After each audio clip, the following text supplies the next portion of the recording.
Hello everyone, welcome back to all of you guys. ये arithmetic progressions का lecture number 3 है and I hope कि आपने lecture number 1 and 2 attend किया होगा।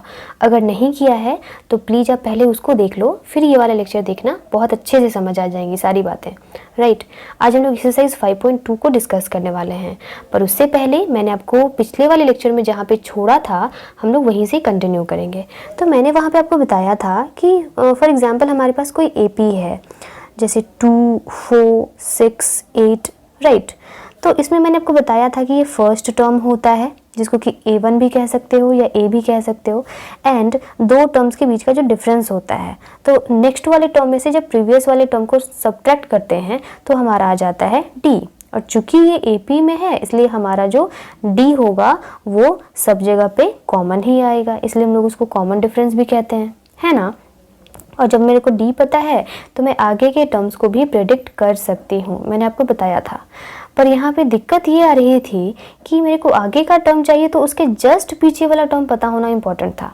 ऐसा ही था जैसे मैंने आपसे वहाँ पे बताया था कि अगर मेरे से किसी ने 100th टर्म की वैल्यू पूछ दी तो मैं नहीं बता पाऊँगी। क्यों? क्योंकि मेरे को 99th टर्म नहीं पता, राइट। क्योंकि 100th टर्म निकालने के लिए मेरे को 99th टर्म में D ऐड करना पड़ेगा, है ना। तो 99th टर्म की वैल्यू पता ही नहीं है तो मैं किस में ऐड करूँगी D को, तो मेरे को 100 टर्म कैसे प्राप्त होगा, राइट। तो इस वजह से ये वाला जो मेथड मैंने आपको कल बताया था पिछले वाले लेक्चर में, ये उतना बढ़िया मेथड नहीं था, है ना। क्योंकि किसी ने 100 टर्म पूछ दिया तो मैं कैसे बता पाऊंगी 100 टर्म की वैल्यू। बट आज जो हम लोग पढ़ने वाले हैं ना, उसमें हम लोग किसी भी टर्म की वैल्यू बता सकते हैं। आपसे किसी ने 1,00,000वें टर्म की वैल्यू पूछ दी ना, आप वो भी बता सकते हो। आपसे किसी ने 500th टर्म की वैल्यू पूछ दी ना, आप वो भी बता सकते हो, ठीक है। तो ये जादू कैसे होगा ना, आज हम लोग वही देखेंगे। तो मैं इसको इरेज करती हूँ फिलहाल। अब देखो, यहाँ पे मैं आपको एक फॉर्मूला बता रही हूँ और इस फॉर्मूले को आपको बहुत बढ़िया तरीके से याद कर लेना है, ठीक है ना। देखिए फॉर्मूला ये है an is equals to a plus n-1 into d, right. इसमें कितने वेरिएबल्स हैं? अगर आपसे किसी ने पूछा तो आप क्या आंसर करोगे? देखो, variable number 1 that is an, variable number 2 that is a, and ये n तीसरा वेरिएबल, d चौथा वेरिएबल, राइट। अभी सबका जो काम है इसको तो जानना इंपॉर्टेंट है ना। तो देखो, ये जो a है ना, ये फर्स्ट टर्म है, ठीक है। ये d जो है ये कॉमन डिफरेंस है। इन दोनों से तो आप पहले भी परिचित हो, है ना, लास्ट वाले सेक्शन में आपको मैंने बताया था। अभी ये जो n है और ये an है, इस दोनों में क्या डिफरेंस है ना, ये मैक्सिमम स्टूडेंट्स को नहीं पता होता है। ये चैप्टर पढ़ लेते हैं, ख़त्म हो जाता है, फिर भी उनको नहीं पता होता है कि n और an में क्या डिफरेंस है। तो देखो, मैं दोनों में डिफरेंस आपको बताती हूँ। लेट सपोज कि हमारे पास कोई AP है 2, 4, 6, 8, राइट। तो ये जो मैं लिख रही हूँ ना 2, 4, 6, 8, ये जो है an की वैल्यू है, ठीक है। ये क्या है? an की वैल्यू है। एंड यहाँ पे मैं जो लिखती हूँ ना A1, A2, A3, A4, ये क्या होता है? ये हमारा नंबर ऑफ टर्म्स होता है, यानी कि ये तीसरा टर्म है। ये कौन सा टर्म है? चौथा टर्म है। ये कौन सा टर्म है? दूसरा टर्म है, राइट। तो यानी कि n जो है ना नंबर ऑफ टर्म होता है, और ये जो है ना an, ये उसी नंबर ऑफ टर्म की वैल्यू होती है। जैसे ये फोर्थ टर्म की वैल्यू है 8, ये थर्ड टर्म की वैल्यू है 6, राइट। उसी तरीके से मैंने आपको कहा है कि हम 100th टर्म की वैल्यू क्या कैलकुलेट करेंगे, यानी कि यहाँ n बराबर कितना है? 100 है, एंड हम लोग को क्या कैलकुलेट करना है? A100 की वैल्यू कैलकुलेट करनी है, राइट।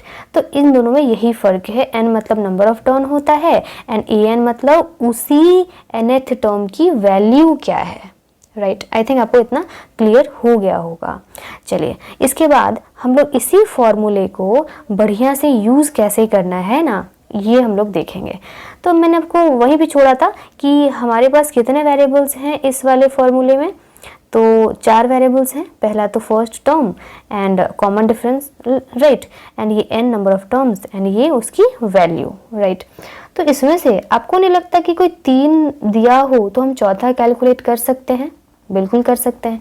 कोई भी इनमें से 3 वेरिएबल दिया हो ना तो हम चौथा कैलकुलेट कर सकते हैं, ठीक है। और इसको कहाँ यूज़ करेंगे ना, ये आपके एक्सरसाइज 5.2 के पहले नंबर क्वेश्चन में पता चल जाएगा, क्योंकि पहले नंबर क्वेश्चन में जो टेबल बनाया हुआ है, मैं आपको वो टेबल दिखा देती हूँ। उसमें बस इतना ही करना है ना कि इस फॉर्मूले को यूज़ कर लो। इसमें 4 वेरिएबल्स हैं, कोई 3 वेरिएबल की वैल्यू उस टेबल में दी हुई है, चौथे की वैल्यू आपको कैलकुलेट कर देनी है, राइट। तो देखो मैं इस टेबल के पास आपको लेके चलती हूँ। तो ये है हमारा टेबल, ठीक है। इस टेबल में एक्सरसाइज 5.2 है, राइट, एंड ये पहला नंबर क्वेश्चन है। इसमें जो टर्म मिसिंग है ना, उसकी वैल्यू आपको बता देनी है। तो देख लो ना, ये ए है, ये डी है, ये एन है, ये ए एन है ना, चारों वेरिएबल, तो आपको बता देनी है। देखो मैं पहला वाला क्वेश्चन आपको सॉल्व करके बताती हूँ। यहाँ पे पहला वाला क्वेश्चन सॉल्व करूंगी तो मैं वही वाला, हर जगह वही फॉर्मूला यूज होगा, ठीक है ना, एकदम वो फॉर्मूला एकदम याद रखो। आप नींद में भी कोई पूछे ना तो आप बता दो, इस तरीके से आपको फॉर्मूला को याद रखना है। क्या था formula, a N is equals to A plus N minus 1 into d, यही था, राइट। चलो तो यहाँ पे देखो तो ए की वैल्यू कितनी है, 7 है, तो ए की जगह मैं कितना पुट करूँगी, 7 पुट करूँगी। डी की वैल्यू कितनी है, 3 है, तो मैं डी की वैल्यू यहाँ पे 3 पुट करूँगी। एन की वैल्यू कितनी है, 8 है, तो यहाँ पे मैं 8 पुट करूँगी। एंड 8 माइनस 1 तो ऑटोमेटिकली हो जाएगा, क्योंकि वो तो कांस्टेंट है, -1 तो कांस्टेंट है ना। चलिए अब इसको सॉल्व कैसे करेंगे ना, वो देखो। अच्छा सबसे पहले बताओ तो मेरे को ब्रैकेट सॉल्व करना होता है, आपने बचपन में पढ़ा था। तो यहाँ पे मैं ब्रैकेट सॉल्व करूँगी, तो 7 प्लस उतार लूँगी, एंड 8 माइनस 1 कितना होता है, 7 होता है, इंटू 3, राइट। ये ब्रैकेट है, मतलब कि यहाँ पे 3 मल्टीप्लाई है। चलिए अभी यहाँ पे क्या करूँगी, बहुत सारे बच्चे हम मिस्टेक कर देते हैं कि 7 में 7 ऐड कर देते हैं, गलत हो जाएगा। पहले हम लोगों को मल्टीप्लाई करना होता है, बोधमास तो यही कहता है ना, आपने बोधमास पढ़ा था छोटे क्लासेस में। तो यहाँ पे बिफोर ब्रैकेट, यानी कि सबसे पहले हम लोग ब्रैकेट का काम करते हैं, फिर ऑफ का, फिर डिवीज़न, फिर मल्टीप्लिकेशन, ठीक है, तब एडिशन का काम करते हैं। तो पहले हम लोग मल्टीप्लिकेशन का काम करेंगे, 7 3 ज़ा 21। अब इसको ऐड कर लेंगे तो हमारा आंसर आ जाएगा 28, राइट। अब ये 28 क्या है, ये ए एन क्या है, इसको समझो। देखो यहाँ पे ना आपको कह रहा था कि 8th टर्म की वैल्यू क्या होगी। कोई ऐसा एपी दिया हुआ है जिसमें कि पहला टर्म 7 है, ठीक है, और कॉमन डिफरेंस 3 है। तो आपको पूछ रहा था कि भाई बता दो कि 8th टर्म की वैल्यू क्या होगी। तो मैंने बता दिया, 8th टर्म की वैल्यू 29 होगी, सॉरी 28 होगी, राइट। बस इतना सा ही तो क्वेश्चन था। आई थिंक आपको क्लियर हो गया होगा। चलिए अब हम लोग सेकेंड नंबर क्वेश्चन को सॉल्व करते हैं। इसको मैं इरेज कर देती हूँ। तो देखो सेकेंड नंबर क्वेश्चन में फिर से वही वाली बात, फॉर्मूला लिख लो, A N is equals to A plus N minus 1 into D. A N की वैल्यू यहाँ पे दी हुई है क्या, छोड़ो, पहले ए की वैल्यू हम लोग पता लगाते हैं। ए की वैल्यू -18 है, तो यहाँ पे लिख दो -18, राइट। अच्छा एन की वैल्यू देखो दी हुई है क्या, हाँ दी तो हुई है, 10 है ना, तो 10 माइनस 1। अच्छा बताओ तो डी की वैल्यू कितनी है, डी की वैल्यू यहाँ पे कुछ भी नहीं दी हुई है ना, तो यहाँ की पे डी की डी रहने दो।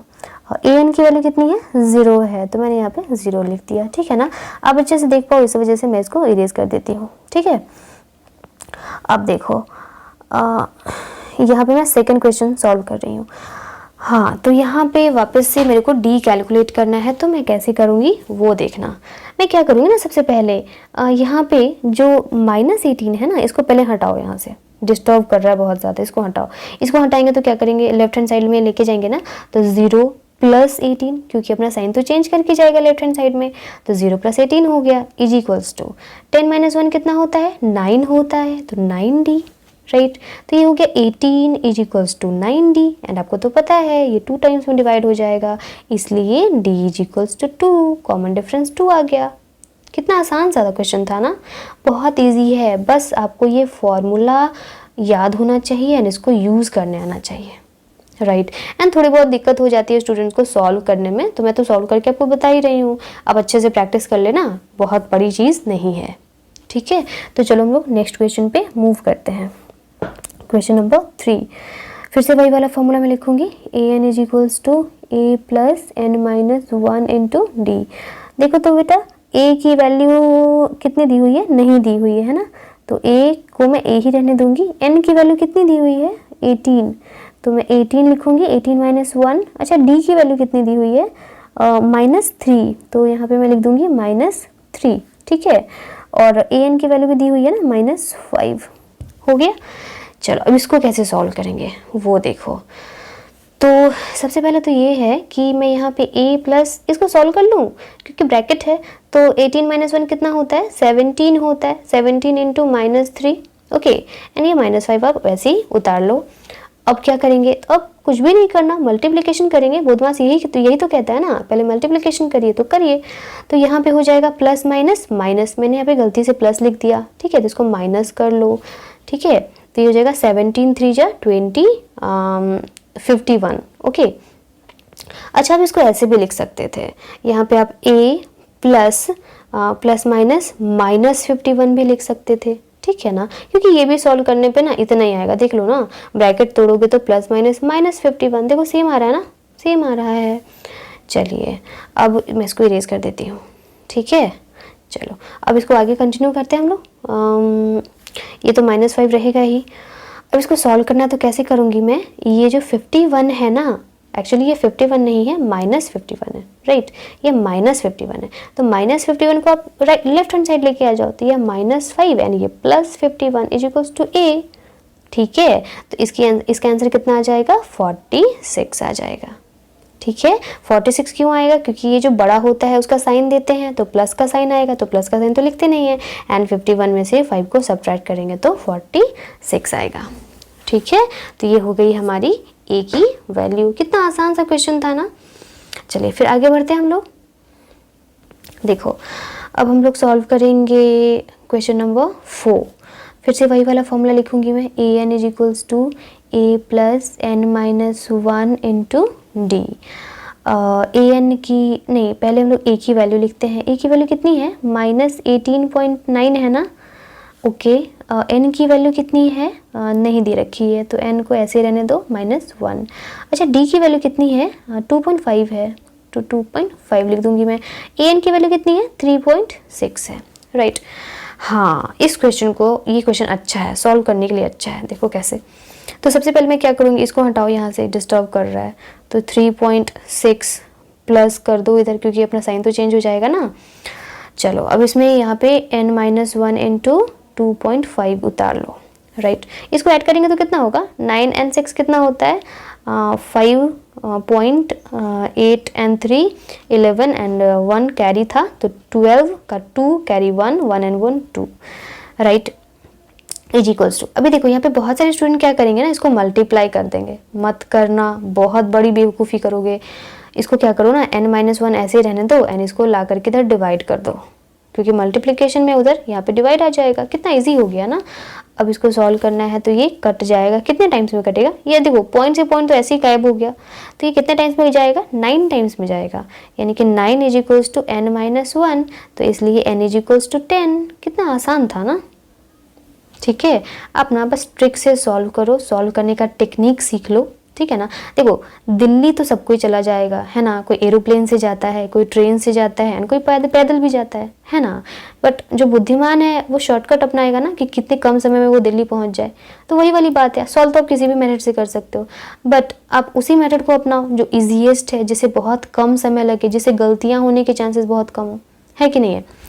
चलो फिर हम लोग आगे मूव करते हैं हमारे नेक्स्ट क्वेश्चन की तरफ। देखो लास्ट क्वेश्चन 5 नंबर। फिर से वही वाला फॉर्मूला लिखूंगी मैं, an is equals to a plus n-1 into d. an की वैल्यू कितनी है पहले बाद में देखते हैं, ठीक है। पहले a की वैल्यू, तो a की वैल्यू हो जाएगा 3.5 प्लस n की वैल्यू कितनी है 105 है ना, तो 105 माइनस 1, d की वैल्यू कितनी है 0 है, ओके। एंड an की वैल्यू तो आपको फाइंड करनी है, तो an की जगह पे an ही रहने दो। देखो यहाँ पे सबसे इजी क्वेश्चन तो यही है। क्यों भाई, क्योंकि देख लो ना, यहाँ पे 0 से मल्टीप्लाई किया गया है। 0 से कितनी भी बड़ी से बड़ी संख्या को मल्टीप्लाई करो, उसका आंसर तो 0 ही आता है, ठीक है। तो आपको तो मल्टीप्लाई करने की भी ज़रूरत नहीं है, कुछ भी मत करो ना, इसको छोड़ दो वैसे ही, प्लस 0, बात ख़त्म। यानी कि an की वैल्यू कितनी आ गई 3.5। कितना आसान था ना। तो ये हो गया हमारा पहला वाला क्वेश्चन कंप्लीट। अब हम लोग मूव करेंगे इसके बाद वाले क्वेश्चन में, अब हम लोग क्वेश्चन नंबर 2 सॉल्व करेंगे। ओके, देखो क्वेश्चन नंबर 1 में क्या था ना कि आपको सारी चीज़ें दी हुई थी, है ना, ए की वैल्यू, एन की वैल्यू, डी की वैल्यू, बट यहाँ पे आपको खोजनी पड़ेगी, ढूंढनी पड़ेगी, है ना, कि क्या दिया है एंड क्या फाइंड करना है। और यही रीज़न है कि मैंने स्टार्टिंग में ही आपको बता दिया था कि ए एन एंड एन में क्या अंतर होता है, ए क्या है, डी क्या है, राइट, ताकि आपको यहाँ पे प्रॉब्लम ना हो। तो आई थिंक आपको नहीं होगी, फिर भी मैं डिस्कस कर देती हूँ। देखो यहाँ पे फर्स्ट वाले क्वेश्चन में 30th टर्म ऑफ एपी का क्या मतलब हुआ। ये जो एपी दिया हुआ है 10, 7, 4, ठीक है, इस एपी का 30वां टर्म जो होगा, 30th टर्म जो होगा, उसकी वैल्यू क्या होगी, आपसे पूछा जा रहा है।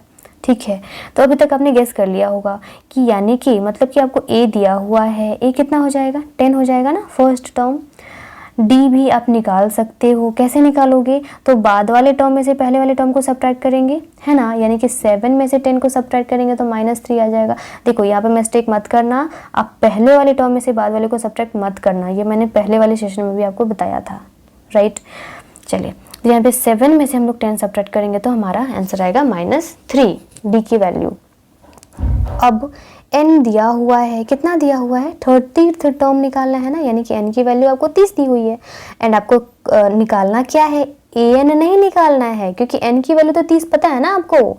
तो यहाँ पे an नहीं बोलेंगे, हम बोलेंगे a30th टर्म आपको निकालना है। इसका मतलब है कि an की वैल्यू यहाँ पे a30 हो जाएगी, तो आपको a30 टर्म आपको निकाल देना है।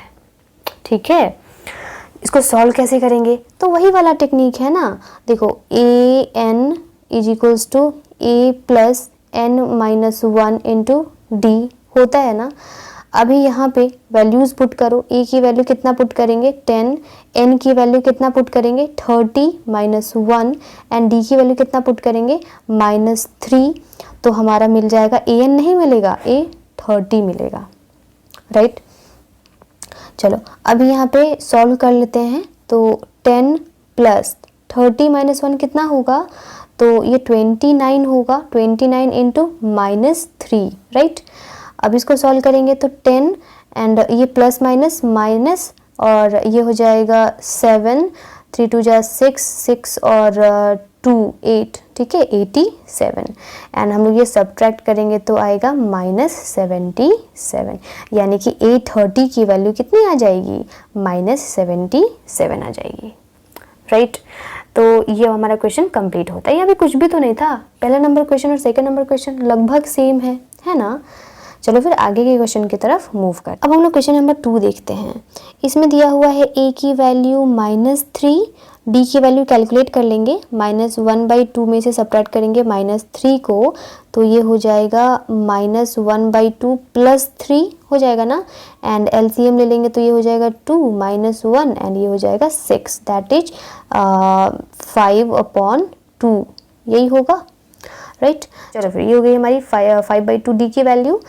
नाउ आपको निकालना कौन सा टर्म था, 11th टर्म निकालना था ना, यानी कि n इज इक्वल्स टू 11 है, तो डैट मीन्स आपको A11 की वैल्यू फाइंड करनी है। ठीक है, यहाँ पे an नहीं लिखेंगे, जब n पता है ना हम लोग मेरे को, तो n क्यों बोलेंगे, हम लोग A11 बोलेंगे। A11 की value a plus n-1 into d, right. तो a कितना हो जाएगा -3 प्लस n-1 यानी कि 11 - 1 इंटू डी कितना है 5/2 है, तो ये हो जाएगा -3 एंड प्लस 10 इंटू 5/2, ये 2 से ये कट जाएगा, कितने टाइम्स में, 5 टाइम्स में कटेगा ना, तो ये हो जाएगा -3 प्लस 5 5 = 25, डैट मीन्स हो जाएगा 22 will be the answer. A11 की वैल्यू कितनी आएगी, 22 आएगी, यानी कि 11th टर्म की वैल्यू कितनी आएगी, 22 आएगी, राइट। आई थिंक आपको इतना क्लियर हो गया होगा। ठीक है, फिर हम लोग नेक्स्ट क्वेश्चन की तरफ मूव करते हैं। अब यहाँ पे देखो क्वेश्चन नंबर 3, इसमें ना मिसिंग टर्म आपको पता करना है। अभी मिसिंग देखो, सबसे पहली बात कि आप ये पांचों क्वेश्चन बना लोगे ना, तो आपको बाकी के जो क्वेश्चंस है ना वो बहुत इजी हो जाएंगे, क्योंकि मतलब सारे के सारे क्वेश्चंस इन्हीं पांचों क्वेश्चन पे बेस्ड हैं, राइट। बनाना भी बहुत इजी है। यहाँ पे एक खास टेक्निक हम लोग यूज़ करेंगे, देखो शॉर्टकट यूज़ करेंगे, फॉर्मूले का शॉर्टकट। ये तो आपका फॉर्मूला था an is equals to a plus n-1 into d, ठीक है। इसका भी शॉर्टकट होता है, क्या होता है ना, अभी अच्छे से समझना तुम लोग। अच्छा देखो यहाँ पे अगर मैं पहले टर्म की बात करूँ तो n की जगह 1 लिखूंगी, तो a1 is equals to a plus 1 minus 1, 1 minus 1 कितना होता है, 0 होता है, और 0 इंटू डी कितना होता है, 0 ही हो जाता है, यानी कि 0 है कि नहीं है, यानी कि a1 और a दोनों इक्वल होते हैं, राइट। मैं स्टार्टिंग से आपको बोलती थी ना, आप a1 बोलो या a बोलो, बात बराबर है, ठीक है। ये तो हो गया पहला टर्म। अभी मेरे को कोई पूछेगा कि इस फॉर्मूले में सेकंड टर्म की वैल्यू पुट करके निकालो, तो n की जगह कितना मैं पुट करूंगी, 2 पुट करूंगी, तो a2 is equals to a plus n minus 1, यानी कि 2 माइनस 1 d, तो इसकी वैल्यू कितनी आ जाएगी, a प्लस 1d, 1d तो लिखते नहीं है, यानी कि सिर्फ d, यानी कि a2 की वैल्यू कितनी आ जाएगी, a प्लस d, राइट। उसी तरीके से अगर आपसे कोई कहता है कि भाई 3 पुट करके देखो तो तीसरा टर्म के वैल्यू कितना आता है, तो मैं डायरेक्टली बोल सकती हूँ ना उसको कि a तो आएगा ही a प्लस n माइनस 1, तो n माइनस 1 मतलब 3 माइनस 1, यानी कि 2d, डायरेक्टली बोल दो ना a प्लस 2d, राइट। कितना इजी हो गया ना, इस फॉर्मूले को भी यूज नहीं करना पड़ा, इसका भी शॉर्टकट है। उसी तरीके से आपसे कोई पूछेगा कि a4 की वैल्यू बताना जरा सा, कैसे निकालोगे, तो a प्लस 4 माइनस 1, यानी कि 3d, कितना इजी हो गया ना। उसी तरीके से a10 की वैल्यू बताना जरा सा, a प्लस 9d, कितना इजी हो गया ना। उसी तरीके से अगर आपसे कोई पूछता है कि भाई a50 की वैल्यू बताना जरा सा, तो a प्लस 49d, कितना इजी हो गया ना आपको सॉल्व करना, ठीक है। उसी तरीके से आपसे कोई पूछता है कि a100 की वैल्यू बताना जरा सा, तो आप क्या बोलोगे, a प्लस 99d, ठीक है। एंड आप यहाँ पे देख रहे होगे कि हम लोगों को जब इसको कैलकुलेट करना होगा ना, a50 की वैल्यू कैलकुलेट करनी होगी, तो हम लोग को क्या क्या चाहिए होगा, सिर्फ पहला टर्म और कॉमन डिफरेंस चाहिए होगा, बाकी हम लोगों को कुछ भी नहीं चाहिए, राइट। तो यहाँ पे कितना इजी हो जाएगा आपको सॉल्व करना ना, वो यहाँ पे मैं सॉल्व करूंगी तो आपको समझ में आएगा, ठीक है। अभी तक आई थिंक आपको क्लियर होगा। चलो देखो फिर इसको क्वेश्चन को सॉल्व करते हैं। पहला नंबर क्वेश्चन में क्या दिया हुआ है, पहले तो ये लिखेंगे, तो a1 की वैल्यू दी हुई है 2, a2 की वैल्यू पता नहीं है, a3 की वैल्यू दी हुई है 26, यही दी हुई है बस। अभी तो a1 इज इक्वल्स टू 2 को हम लोग क्या लिख सकते हैं, a लिख सकते हैं, ये हो गया हमारा पहला इक्वेशन। अच्छा, a3 इज इक्वल्स टू 26, इसको क्या लिख सकते हैं, a प्लस 2d नहीं लिख सकते, अभी जस्ट मैंने आपको बताया था ना। चलिए, क्योंकि अभी किसी ने पूछा कि यहाँ पे a प्लस 2d आपने क्यों लिखा है, तो उसका एक्सप्लेनेशन क्या होगा, भाई यहाँ पे n की वैल्यू 3 है, तो फॉर्मूले में क्या होता है, n माइनस 1 होता है, यहाँ पे n माइनस 1 होता है, तो 3 माइनस 1 कितना होगा, 2 होगा, इस वजह से मैंने यहाँ पे a प्लस 2d लिखा है, बात खत्म है कि नहीं है। अब ऐसे उसको एक्सप्लेन कर सकते हो, ठीक है। चलिए, फिर मैंने इसको इरेज कर दिया, मैं वापस से इसको लिख देती हूँ 2d, ठीक है। चलिए, ये हो गया हमारा सेकंड इक्वेशन। अब आपने लीनियर इक्वेशंस इन 2 वेरिएबल्स तो पढ़ा ही है ना, बस उसमें पुट कर लो, अभी किसी भी मेथड से पुट कर लो, एलिमिनेशन, सब्स्टिट्यूशन, है ना। तो यहाँ पे तो देखो, यहाँ पे a इज इक्वल्स टू 2 है एंड यहाँ पे 26 is equals to a plus 2d है। सब्स्टिट्यूशन मेथड सबसे अच्छा रहेगा, है ना। तो सब्स्टिट्यूशन मेथड में आप a की वैल्यू यहाँ पे सब्स्टिट्यूट कर लो, है ना। तो मैं यहाँ लिख दूंगी substituting a is equals to 2 in equation 2, right. तो यहाँ इक्वेशन 2 क्या है, दैट इज a, मैं a प्लस 2d इस साइड लिखती हूँ लेफ्ट हैंड साइड, एंड 26 को राइट हैंड साइड लिख सकती हूँ, ऐसे तो लिख ही सकती हूँ ना। चलिए, अब a की वैल्यू कितनी है, 2 है, तो 2 प्लस 2d ऐसे रहने दो, is equals to 26, right. 2d is equals to ये 2 राइट साइड जाएगा, तो मैं डायरेक्टली सब्ट्रैक्ट कर दूँ क्या, 26 माइनस हो जाएगा ना, तो -2 यानी कि 24, ये डिवाइड होगा तो हो जाएगा 12 हो जाएगा ना, यानी कि हमारी d की वैल्यू कितनी आ गई, 12 आ गई, ठीक है। अब आप बोलोगे कि मैम आपने d की वैल्यू 12 क्यों निकाला, d तो पूछ ही नहीं रहा था, पूछ क्या रहा था, a2, आपने d क्यों निकाला। बिल्कुल, a2 निकालने के लिए मेरे को d चाहिए ना, कोई सा भी टर्म निकालने के लिए आपको 2 चीज़ें चाहिए थी, पहला तो a चाहिए था, मीन्स फर्स्ट टर्म चाहिए था, एंड दूसरा कॉमन डिफरेंस चाहिए था, ठीक है। तो मेरे पास फर्स्ट टर्म तो ऑलरेडी है, कॉमन डिफरेंस नहीं था, तो मैंने कॉमन डिफरेंस निकाल लिया। अब इस कॉमन डिफरेंस को पुट कर लो a2 में, तो देखो कैसे पुट करेंगे। मैं इसको फिलहाल इरेज करती हूँ, ठीक है। मैं यहाँ पे इसको इरेज कर देती हूँ, d की वैल्यू रहने देती हूँ, क्योंकि मैं भूल जाती हूँ पढ़ाते पढ़ाते कि मैंने क्या वैल्यूज निकाला था, राइट। चलो, तो हाँ, फिर मैं a2 को क्या लिख सकती हूँ, यहाँ पे लिख दूंगी नाउ, a2 को क्या लिख सकती हूँ, a प्लस d लिख सकती हूँ, ठीक है ना। a प्लस 1d नहीं लिख रही हूँ मैं, a प्लस d लिख रही हूँ, 1 का तो कोई वैल्यू होता नहीं है।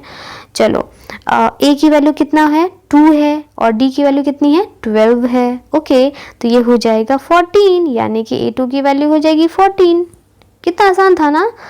अभी यहाँ पे तुम सोचो कि मैंने फॉर्मूले का भी शॉर्ट ट्रिक निकाल दिया है कि नहीं है। फॉर्मूला था an is equals to a plus n minus 1 into d, मैंने उसका भी शॉर्टकट निकाल दिया। भाई आपको a2 चाहिए तो a प्लस डी कर लो, आपको a5 चाहिए तो a प्लस 4d कर लो, आपको a10 चाहिए तो a प्लस 9d कर लो, है कि नहीं। आपको a100 चाहिए तो आप a प्लस 99d कर लो, है ना। कितना ईजी है ना।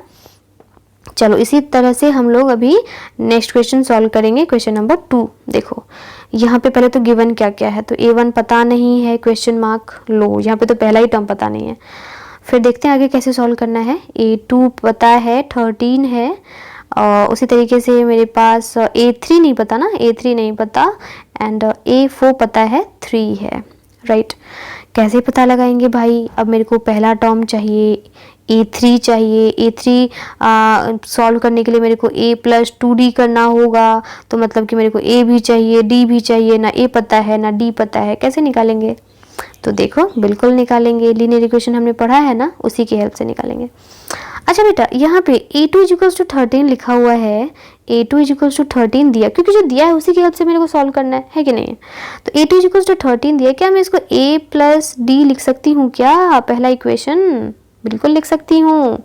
उसी तरीके से a4 जैसे ही दिखूंगी कि मैं a4 इक्वल्स टू 3 दिया हुआ है, वैसे ही इसको a प्लस 2d लिख दूंगी। क्यों, क्योंकि यहाँ पे a4 है तो a प्लस सॉरी यहाँ पे मेरे को 3d लिखना है ना, 4 में से एक कम, यानी कि मैं यहाँ पे a प्लस 3d लिख दूंगी, है कि नहीं। ये सेकेंड इक्वेशन हो गया। मैं जैसे ही यहाँ पे a4 देखूंगी मैं वैसे ही यहाँ पे a प्लस 3d लिख दूंगी, मैं जैसे ही a2 देखूंगी मैं वैसे ही a प्लस d लिख दूंगी, राइट। एंड इन दोनों का वैल्यू तो दिया हुआ है ना, यहाँ पे 3 दिया हुआ है, यहाँ पे 13 दिया है, यानी कि अब हमारे पास 2 इक्वेशन 2 वेरिएबल, राइट। आप एलिमिनेशन यूज़ कर लो, तो मैं डायरेक्टली यहाँ पे एलिमिनेशन यूज़ करती हूँ, ठीक है ना। पहले इसको मैं इरेज कर देती हूँ, फिर मैं डायरेक्टली एलिमिनेशन यूज़ करती हूँ। देखो मैं यहाँ पे एलिमिनेशन मेथड यूज़ करूँगी सब्ट्रैक्ट करने के लिए, तो सब्ट्रैक्ट करने के लिए साइन चेंज करूँगी, तो ये 1 वाला टर्म तो ऐसे ही कैंसिल हो जाएगा। तो यहाँ पे 13 माइनस 3 कितना हुआ 10 हुआ, is equals to minus 3d plus d कितना हुआ माइनस 2d हुआ, राइट। तो यहाँ पे d की वैल्यू कितनी आ जाएगी 2 5 10, यानी कि माइनस 5, यानी कि d की वैल्यू कितनी आ गई माइनस 5 आ गई। तो फिर मैं a की वैल्यू निकाल सकती हूँ, है ना। तो a1 की वैल्यू निकालने के लिए या a1 या a दोनों तो बराबर है, तो उसकी वैल्यू निकालने के लिए आप किसी भी इक्वेशन में पुट कर सकते हो। तो देखो ना ये छोटा इक्वेशन है, इसे मैं पुट कर लूँ, तो देखो आप लिख लेना putting d equals to -5 in equation 1। मैं नहीं लिख रही हूँ क्योंकि मेरे पास स्पेस कम है। तो यहाँ पे देखो 13 is equals to a plus d था, 13 इज इक्वल्स टू a तो निकालना ही है, d की वैल्यू में क्या पुट करूँगी -5, राइट। तो ये आ जाएगा -5 लेफ्ट हैंड साइड, तो ये आएगा +5 इज इक्वल्स टू a, यानी कि a की वैल्यू कितनी हो गई 18 हो गई। कितना आसान था ना क्वेश्चन। आप मेरे को कमेंट में बताना कितना आसान था। ओके यहाँ पे लीनियर इक्वेशन इन 2 वेरिएबल का भी हमने यूज़ कर लिया, ठीक है, कितना इजी था। चलो फिर इसी तरीके से हम लोग 3rd नंबर क्वेश्चन भी बनाएंगे, ठीक है। अब 3rd नंबर वाले क्वेश्चन में देखो पहले क्या क्या गिवन है। तो a1 की वैल्यू 5 दी हुई है, a2 की वैल्यू पता नहीं है, a3 की वैल्यू पता नहीं है, a4 की वैल्यू 9 होल 1/2 है, तो ये हो जाएगा 19/2, राइट। चलिए अब इसको सॉल्व करेंगे। इसको सॉल्व करने के लिए फिर से वही वाली बात, इक्वेशंस फॉर्म करिए। तो यहाँ पे तो पहला इक्वेशन तो यही हो जाएगा ना, है ना, इसके through a1 is equals to a is equals to 5, right. ये हो गया हमारा पहला इक्वेशन। एंड लास्ट वाला जो दिया हुआ है a4, तो मैंने जैसे ही a4 देखा 19/2, इसको मैं फिर से इरेज करके लिख देती हूँ। मैंने जैसे ही a4 देखा 19/2, वैसे ही मेरे दिमाग में आ गया कि भाई मैं इसको a प्लस 3d तो लिख ही सकती हूँ ना। तो ये हो गया हमारा इक्वेशन नंबर 2। इसको सॉल्व कर लेंगे, तो सॉल्व करेंगे तो इसको सब्स्टिट्यूशन मेथड से सॉल्व कर लेते हैं। एलिमिनेशन की ज़रूरत इसमें नहीं है, है ना, क्योंकि हमारे पास पहले वाले इक्वेशन में तो एक ही वेरिएबल है। चलो तो फिर इसकी वैल्यू सब्स्टिट्यूट कर लेते हैं इस वाले में। आप लिख लेना by substituting a is equals to 5 in equation 2, right. मैं डायरेक्टली सॉल्व करती हूँ। तो देखो ये 19/2 हो जाएगा इज इक्वल्स टू ए की जगह कितना मेरे को पुट करना है 5 + 3d, राइट। अब इसको कैसे सॉल्व करेंगे वो देखिए, 19/2 एंड ये -5 आ जाएगा लेफ्ट हैंड साइड। ओके, इसको सॉल्व करूँगी मैं तो इसका एलसीएम लेना पड़ेगा ना, 2 हो जाएगा, यानी 19 - 10 इज इक्वल्स टू 3d। तो ये हो जाएगा 9/2 इज इक्वल्स टू 3d। ये 3 से 3 ऊपर कैंसिल हो जाएगा, यानी कि d की वैल्यू कितनी आ जाएगी 3/2 आ जाएगी, है ना। d की वैल्यू 3/2 आ जाएगी, राइट। अभी d की वैल्यू आई है तो d की वैल्यू से की हेल्प से अच्छा ये तो मेरे को पहले से पता है, तो d की वैल्यू और a की वैल्यू की हेल्प से हम लोग a2 और a3 कैलकुलेट कर सकते हैं। कैसे कैलकुलेट करेंगे वो देखिए, अभी मैं दिखाती हूँ। इसको इरेज करने के बाद से याद रखना d की वैल्यू 3/2 आई है, क्योंकि मैं भूल जाती हूँ। तो देखो a की वैल्यू कितनी है 5 है एंड d की वैल्यू 3/2 आई थी, है ना। चलिए अब इसको सॉल्व करो तो मेरे को a3 चाहिए ना, तो a3 नहीं, मेरे को a2 चाहिए पहले, तो मैं a2 पहले निकालूंगी। देखो a2 is equals to, a2 को क्या लिख सकती हूँ a + d नहीं लिख सकती हूँ क्या, लिख सकती हूँ बिल्कुल। तो a की जगह पे 5 एंड d की जगह पे 3/2, तो ये एलसीएम आ गया, ये 10 + 3/2 यानी कि 13/2 आ गया ना आंसर 13/2। उसी तरीके से हम लोग a3 भी कैलकुलेट कर लेंगे। a3 को हम लोग लिख सकते हैं a + 2d, तो a की वैल्यू 5 + 2 इंटू d की वैल्यू 13/2, राइट। 2 से 2 कैंसिल हो गया, यानी कि 13 + 5, तो 13 + 5 कितना होता है 18 होता है। आ गया हमारा आंसर, कितना इजी था ना, राइट। चलो मैं आपको 4th वाला क्वेश्चन भी बता ही देती हूँ। देखो आप खुद से भी ट्राई करना, ओके। वीडियो को पॉज करके, आपको नहीं समझ आया ना फिर आगे वीडियो को देखना, नहीं तो आपको कोई फ़ायदा नहीं होगा, ओके। देखो यहाँ पे पहला टर्म दिया हुआ है -4 एंड दूसरा, तीसरा, चौथा, पांचवा तो दिया नहीं है डायरेक्टली, छठा टर्म दिया हुआ है a6, कितना दिया हुआ है 6 दिया हुआ है इसकी वैल्यू, ठीक है। अभी इसको सॉल्व करना है, तो कोई बात नहीं ना। आप सोच रहे होगे कि मैम कुछ दिया ही नहीं कैसे सॉल्व करूँ, अरे बहुत इजी है। देखो ना a6 को क्या मैं a6 is equals to 6 is equals to a + 5d नहीं लिख सकती हूँ, बिल्कुल लिख सकती हूँ, राइट। एंड इसको मैं a1 is equals to a is equals to -4 नहीं लिख सकती हूँ, बिल्कुल लिख सकती हूँ। तो ये हो गया हमारा पहला इक्वेशन एंड ये हो गया हमारा दूसरा इक्वेशन, हो गया, बात खत्म। आप सॉल्व करो इसको। कैसे सॉल्व करूंगी मैं, तो सब्स्टिट्यूशन मेथड ना, इसको इसमें सब्स्टिट्यूट कर लो। तो ये हो जाएगा 6 इज इक्वल्स टू a की जगह पे कितना -4 + 5d, ठीक है। तो ये 4 लेफ्ट हैंड साइड आएगा, यानी कि प्लस में आ जाएगा, इज इक्वल्स टू 5d, यानी कि 10 इज इक्वल्स टू 5d। ये 5 से 2 टाइम्स में कट जाएगा, यानी कि d इज इक्वल्स टू 2 आ गया। आपको तो पता है कि जब d की वैल्यू पता है, a की वैल्यू भी पता है, तो हम लोग तो कुछ भी कैलकुलेट कर सकते हैं। याद रखना d की वैल्यू 2 आई है, ठीक है, क्योंकि मैं फिर से भूल जाऊंगी। चलो तो a की वैल्यू मेरे पास -4 है एंड d की वैल्यू मेरे को अभी जस्ट कितनी आई थी, 2 आई थी ना, शायद 2 आई थी। चलो अब हम लोगों को कैलकुलेट करना है सेकेंड वाला टर्म, तो a2 is equals to a + d, right. तो -4 + 2 -2 होता है। a3 की वैल्यू तो a + 2d, राइट। तो a है -4 + 2 इंटू -2, ओके। तो ये हो जाएगा -4 + -2 2 जा 4, ये हो जाएगा, सॉरी कैंसिल नहीं होगा, सॉरी ये कैंसिल नहीं होगा, मैंने गलती से कर दिया यहाँ पे -4, तो -8, ठीक है, -8 हो जाएगा इसका आंसर। अच्छा a4 वैसे आप कैलकुलेट कर लोगे, मैं कैलकुलेट करके दिखा दूँ क्या, देखो कैलकुलेट कर ही देती हूँ मैं।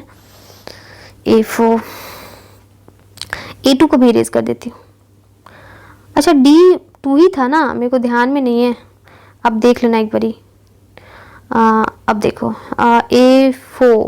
a4 कितना हो जाएगा, a + 3d हो जाएगा।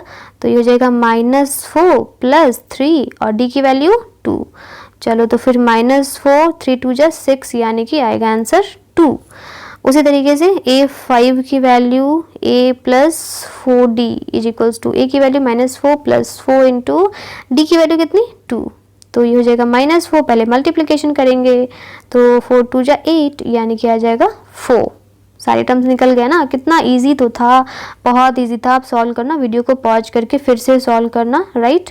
फिर आपको सारे के सारे आंसर्स आ जाएंगे, ठीक है। 5th वाला क्वेश्चन मैं सॉल्व कर दूं या खुद से करोगे? खुद से कर लो, ठीक है। नहीं आएगा तो मेरे को कमेंट में बताना, मैं इसको अगले वाले सेशन में बता दूंगी, ठीक है ना। आप में से किसी का कमेंट नहीं आएगा मतलब मेरे को लगेगा कि आपको पता है, आता है, तो फिर मैं आगे कंटिन्यू करूंगी 4th नंबर क्वेश्चन, ठीक है। ये 3rd नंबर क्वेश्चन में बता रही थी, यहाँ देखो।